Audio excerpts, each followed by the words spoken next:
Today we are going to be getting better at addition. We are going to be adding tens and units to tens and units.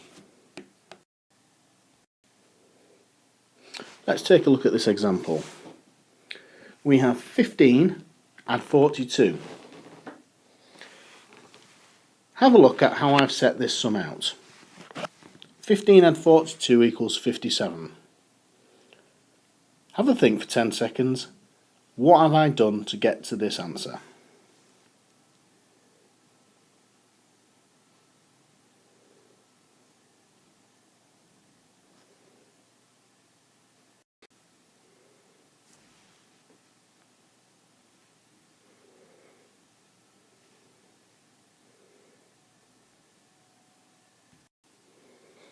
You're right, I've rearranged the sum. I've set the sum out into columns.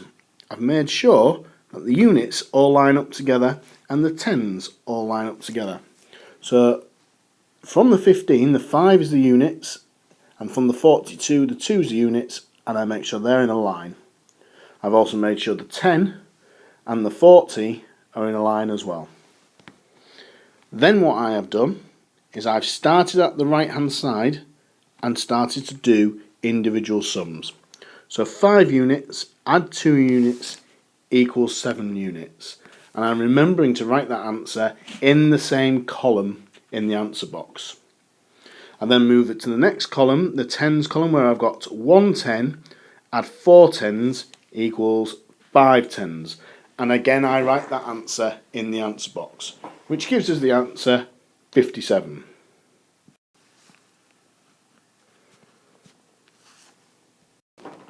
To recap, 15 add 42. We have to remember to arrange the sum into columns. The units and the tens.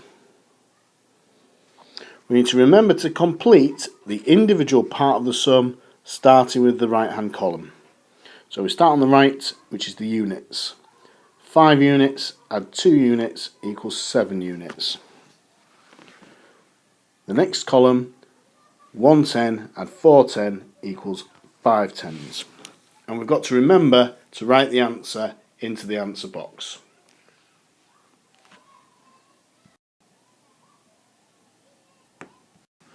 Right, let's work through another example. You've got 23 add 24. The first thing that we've got to remember is to arrange the sum into columns. So we write down the 23 and we ensure the 24, the 2 goes into the tens and the 4 into the units. And we draw our answer box and we have our addition sign. The next thing we need to make sure we do is remember to complete the individual parts of the sum starting with the right hand column. We look at the 3 units add the 4 units. 3 units add 4 units is 7 units. We then move on to the next column. We've got 2 tens add 2 tens.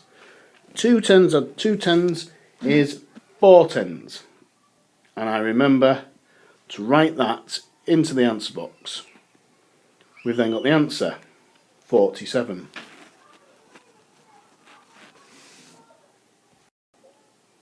Let's have a look at the next question. 62 add 37. I have had a go below, one using a pink pen and one using the blue. One is right, one is wrong. Which one is right, which one is wrong? And why is it right and why is the other one wrong? Take a few seconds to think which one is right and which one is wrong and why.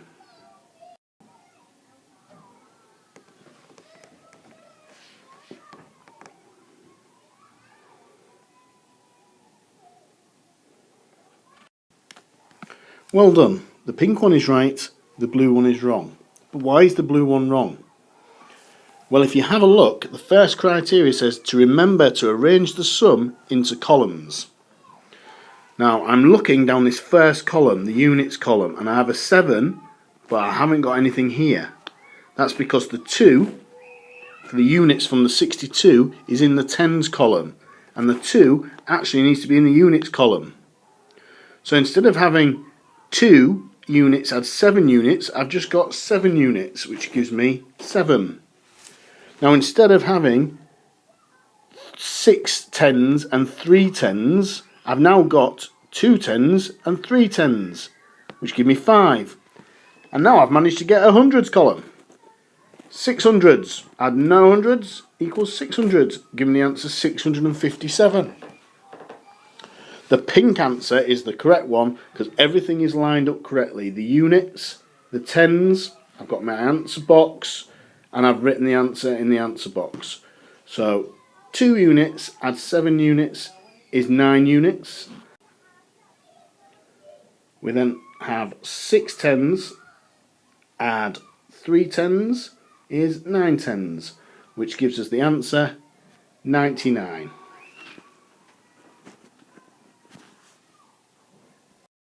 Let's work through one more example. We have 41 add 17.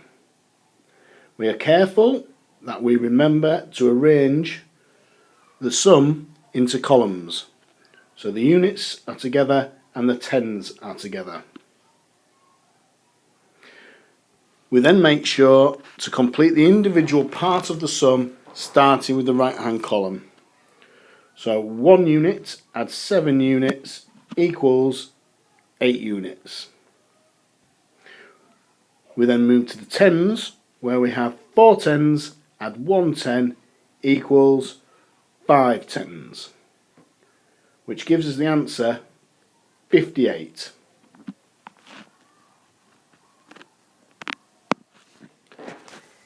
Right, if you feel comfortable, ask your teacher for your questions for tens and units, add tens and units. If you're still unsure, watch the video again.